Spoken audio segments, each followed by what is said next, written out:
Good evening मित्रांनो, आजच्या संध्याकाळच्या शुभेच्छा. मित्रांनो, आज संध्याकाळी विचारधनमध्ये शक्ती, पॉवर, POWER, स्पिरिच्युअल पॉवर, शक्ती ही स्पिरिच्युअलच असते.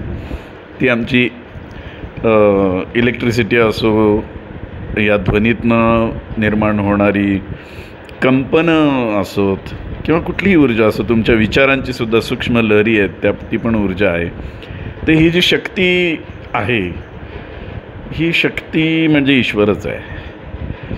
ईश्वर कुठे कुठे आहे हे जाणणं गरजेचं आहे. तर पूर्ण ऊर्जा या जगामध्ये जी आहे ती शक्ती आहे.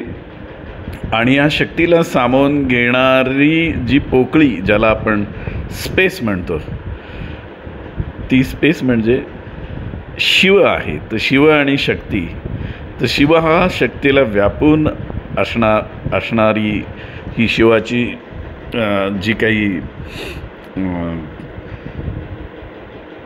काही अस्तित्वाची जी अनुभूती आम्हाला मिळते ती घेतली पाहिजे.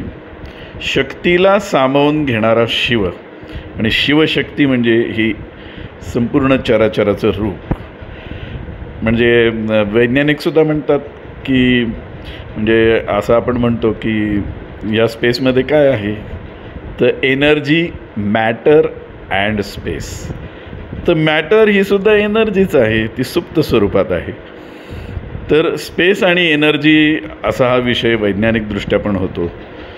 तर अतिशय महत्त्वाचा मुद्दा मला असा सांगावा असा वाटतो की तुम्ही शक्तीचे उपासक असलं पाहिजे. शक्तीचे उपासक म्हणजे शक्तीची प्रत्यक्ष अनुभूती तुम्हाला होऊ शकते, होते आणि असते. तर त्या पद्धतीनं आपली जीवनशैली आपण आत्मसात केली पाहिजे. काहीतरी मानायचं आणि मग त्याची पूजा करायची काही आवश्यकता नाही. शक्ती तुमच्या आजूबाजूलाच आहे.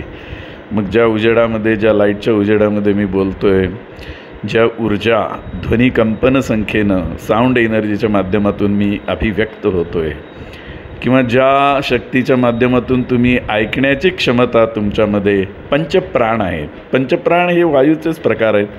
प्राणाय स्वाहा, अपानाय स्वाहा, उदानाय स्वाहा, समानाय स्वाहा. तर पंचप्राण जे आहेत, प्राण, अपान, व्यान, समान आणि उदान, ह्या सगळ्या प्राणांची आपल्या शरीरामध्ये कामं आहेत. ती कर्म ते करत असतात. प्राण म्हणजे आपण आत हवा घेतो, बाहेर सोडतो, फुफ्फुसामधनं ऑक्सिजन घेतला जातो, रक्त शुद्ध होतं, रक्ताविसरण होतो, हा प्राण. अपान, अपानामुळे चलनवलन आमच्या शरीरामध्ये होतं. हातापायांचं चलनवलन, श्वास घेणे सोडण्याची प्रक्रियेमागची जी शक्ती आहे ती अपानवायू आहे. आणि अपानवायू बऱ्याच वेळेस आपलं शरीर शुद्धी पण करतो, ते सुद्धा आम्हाला माहिती आहे. व्यान, प्राणाय स्वाहा, अपानाय स्वाहा, उदानाय स्वाहा. उदान म्हणजे जो वायू आपण,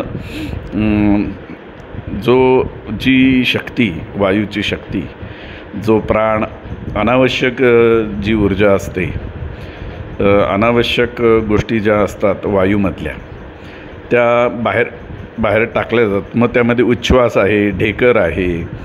तर या सगळ्या प्रकारातून ती शक्ती, ती ऊर्जा अनावश्यक जी शरीराला आहे ती एक समत्व पातळीवर शरीराची आपली धारणा असते. त्यामुळे प्राणाय स्वाहा, अपानाय स्वाहा, उदानाय स्वाहा, तर समानाय स्वाहा. समान वायू म्हणजे हातापायाची जी काय आमची चलनवलन क्रिया आहे, बोटं आपण हलवतो. आता मी ही करंगळी हलवतो आहे, माझ्या इच्छेने हलवतो आहे, पण ती माझी इच्छा नाही आहे, ती प्राणाची इच्छा आहे. तर समानाय स्वाहा, तर समान वायूचं हे काम आहे. माझ्या पापण्या ज्या वरखाली होतात, तर अशी सगळी कार्य ही पंचप्राणांना, आणि प्रत्येक पंचप्राणाचे परत 5-5 प्रकार सांगितले. आपल्याला थेअरीमध्ये जायचं नाही, पण कुठेतरी श्रद्धावान आपण व्हायला पाहिजे, जाणलं पाहिजे हे वास्तव आहे आमच्या जीवनाचं. तर शक्ती, ईश्वर हे आपल्या आजूबाजूला आहे, पण आपण काय आपण नको तिथं देव शोधायला जातो. आपण अगदी तत्त्वज्ञानाने म्हणतो देवळात देव नाही आहे तर माणसात बघा, पण तो आहे तो त्याच्या अनुभूतीत घ्या ना, त्या ऊर्जेची अनुभूती घ्या. माझ्या डोक्यावर पंखा फिरतोय, ती ऊर्जा घ्या की ज्याच्यामुळे मला डास चावत नाहीत, मला गारवा मिळतो जरा. तर आपणच निर्माण केलेल्या शक्तीची विविध रूपं आमच्या आजूबाजूला प्रत्यक्ष आहेत. म्हणजे मग विज्ञानाची दृष्टी तुम्हाला हवी की नाही, नाही का? म्हणजे आता आमच्या संगीताच्या क्षेत्रातल्या लोकांबद्दल म्हणायचं तर खूप आमचं हे घराणं ते घराणं, नाही का, पूजा पाठ हातापाया पडणं हे सगळे प्रकार करतील. परंतु तुम्ही आजकाल साऊंड एनर्जी वापरता, त्याच्यामध्ये तुम्हाला साऊंड सिस्टीम लागते, मग त्याच्यामध्ये मला मॉनिटर हवा असं म्हटलं जातं. तर या गोष्टी ज्यावेळेस नव्हत्या त्यावेळेस हे संगीत होतंच ना मित्रांनो. ह्या गोष्टी आज या 100 वर्षाच्या आहेत साऊंड एनर्जीच्या बाबतीतल्या, विज्ञानानं आम्हाला दिलेल्या. पण आमचे तथाकथित शिक्षकसुद्धा काही जुन्या विचारांना एवढे घट्ट चिकटून राहतात की मग ते मान्य करत नाहीत की संगीताचा जो आविष्कार आता सध्याच्या काळामध्ये जो सुरू आहे तर अनेक माध्यमातून आहे. यूट्यूबवरती तर तुम्ही प्रश्न विचारला की उत्तर मिळते, गुगल उत्तर देते. तर मग तुम्हाला प्रश्न विचारणारे विद्यार्थी हवेत का संगीताच्या माध्यमातून उत्क्रांती हवी आहे या जगामध्ये, सगळ्यांचं कल्याण व्हावं आहे? तर सगळ्यांचं कल्याण होणंच गरजेचं आहे. तर मला असं सांगायचं आहे की जे जुन्या विचारांना, ते विचार पण शुद्धच आहेत, पण त्याचा अतिरेक झाला आणि त्या अतिरेकामुळे श्रद्धा ही दिखाव्यापुरती निर्माण झाली, मनापासून नसते. त्याचप्रमाणे ईश्वर हा जर आजूबाजूला आहेच आहे, तो ऊर्जेच्या रूपात आहे, त्याची पूजा का होत नाही आहे? माणसाच्या आतली ऊर्जा आहे, ते बाहेरची पण आहे. तर ह्या सगळ्या ऊर्जेची उपासना आपण करावी असं मला वाटतं. तर बऱ्यापैकी 7 मिनटं होऊन गेलेली आहेत. तर ईश्वर प्रत्यक्ष आहे, त्याची अनुभूती घ्या, त्याची पूजा करा. ज्यांना गाणं येतं त्यांनी गाणं म्हणा, ज्यांना नृत्य येतं त्यांनी नृत्य करा, ज्यांना 24 तास कामात राहते त्यांनी कामात राहा. पण याच्या मागे तुमची श्रद्धा ही डोळसच हवी. माझ्या कामामधली ऊर्जा ही माझा ईश्वर आहे. मला मिळणारा पैसा, धन, संपत्ती ही लक्ष्मी आहे, ती पण ईश्वरच आहे. तर ईश्वराविषयीची प्रत्यक्ष अनुभूती जगा आणि त्याचा आनंद घ्या.